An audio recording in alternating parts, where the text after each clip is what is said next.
حميم عين سين قاف كذلك يوحي إليك وإلى الذين من قبلك الله العزيز الحكيم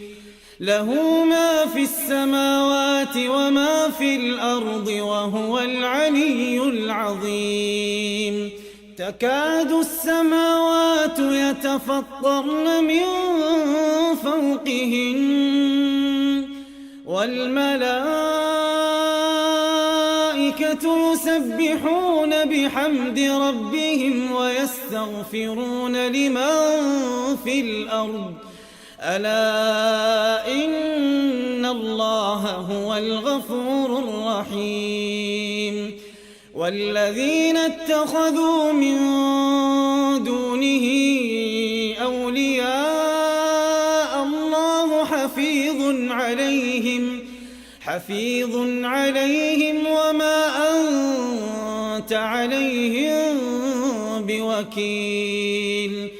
وكذلك أوحينا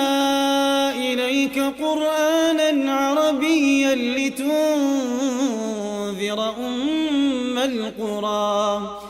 لتنذر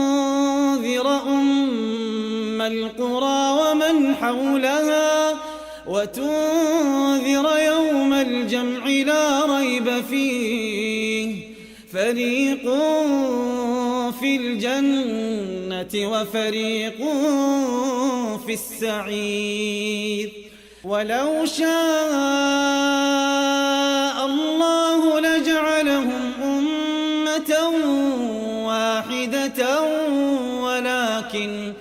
ولكن يدخل من يشاء في رحمته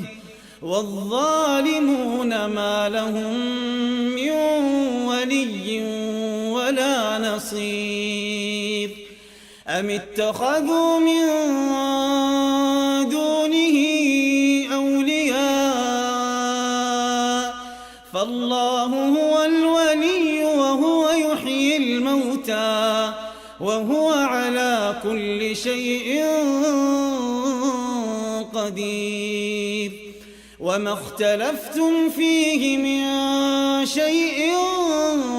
فحكمه إلى الله ذلكم الله ربي عليه توكلت وإليه أنيب فاطر السماوات والأرض جعل لكم من أنفسكم أزواجا ومن الأنعام أزواجا يذرؤكم فيه ليس كمثله شيء وهو السميع البصير له مقاليد السماوات والأرض يبسط الرزق لمن يشاء ويقدر إنه بكل شيء عليم